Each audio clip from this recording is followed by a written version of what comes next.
to say cash rich 25 million up front, giving you the money you need to start with, and if it doesn't get approved to the FDA, it doesn't get approved, but if it does, we paid a little bit more, but then there's obviously a higher return there.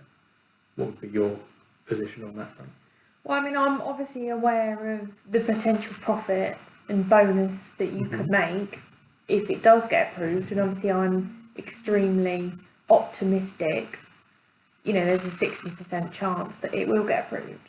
So I could quite happily, although obviously I'd rather have it approved as a drug rather than a food supplement, I could go with an option of having 20 million and you could have nothing. And I can appreciate that. So we've done some market research ourselves, and obviously while you're very passionate about your product, from our side, our market research came back that we probably have a 10% chance of approval on the FDA just based on the chemicals that are in the drug already, and whether they would accept it based on their past track record. So while I agree there is a chance it would produce a lot of profit, about 100 million difference in profit, there's no guarantee, which means there's a 90% chance, which is quite wrong, that we could have a product that just hits the kind of regular food additive market. From that point of view, we're offering you 5 million more than the other company would be willing to offer you for essentially the same service, but with the chance that you could end up making quite a substantial amount of money off the back of that kind of 100 million profit margin, because obviously that's not all going to be for us. There is an element there that...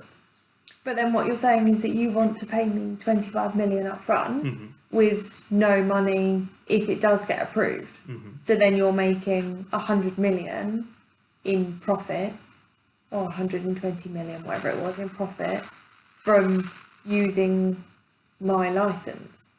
Yeah, I can see where you're coming from. So the way we've looked at it is essentially without the background knowledge to get the drug approved with the FDA, so it would become a food supplement, you would make £20 million in profit. That's our analysis.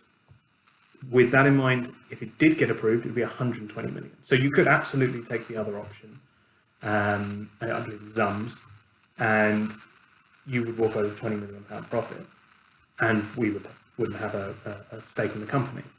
However, if you were to agree our licensing agreement, you could, again, walk away with 20 million. That's your worst case scenario. Or best case scenario, you walk away with 120 million in profits, and it's a lot more substantial.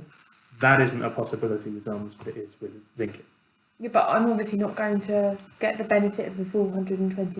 So talking about the different package options then, because obviously I've been through the different options that are available. Yeah. Could you just talk me through which one is your favourite and why? You know, which one are you putting forward? Well, as I pitched at the start, the 25 up front, I think, is probably a strong one, purely because it leaves no variable then for if the FDA approves or not, because like I said, our market research, there's quite a low chance. Following that, we'd potentially run 15 later on. Okay, so if you, being the buyer, want to put forward your best package to me, which one is it that you're offering?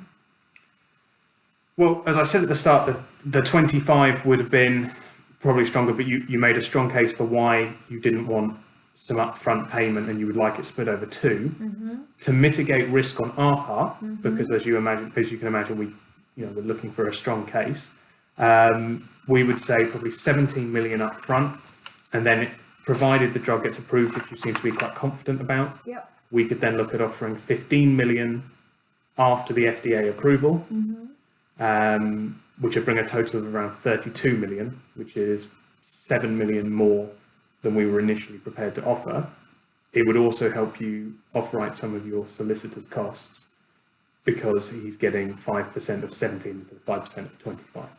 So I've been through all of the figures and all the different package options, and I understand where you're coming from with the 25 million, but bearing in mind the higher the upfront cost that you're giving me and the lower proportion that goes into the bonus if the FDA does approve it, I'm going to be paying higher costs towards my solicitor.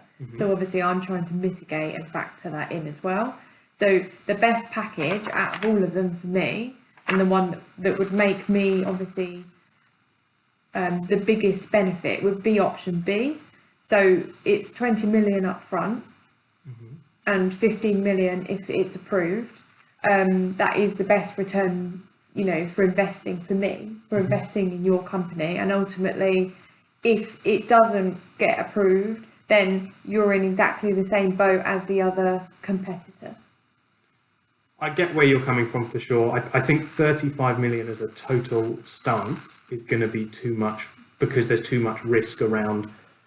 Essentially, if we don't get it approved, we're paying 20 million, which is quite a high stake.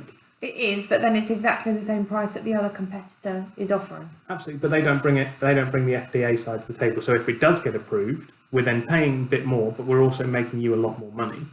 I think it would probably be more reasonable and again deductible from your solicitor's fees to look at the option where we pay 12 million upfront. So your lower upfront costs. So you're paying 5% of 12, not 5% of even 17. And then I would say that the 20 million later, because we could probably afford to offer that a bit later on when there's a bit more money coming in because of the FDA approval, but it also mitigates our risk because if there isn't FDA approval, we're not left with something that realistically is not in our strong point. You know, the drug approval is our strong point. But then there's... So we've batted around figures quite a lot. I think we can see benefits to both sides.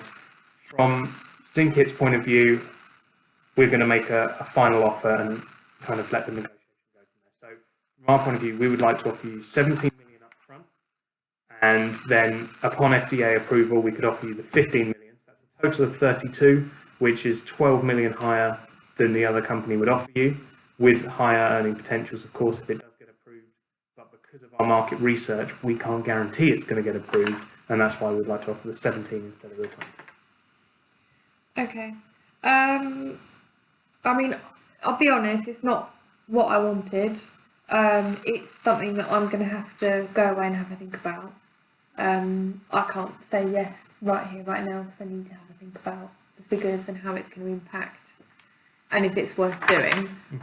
But it's not the offer that I was looking for.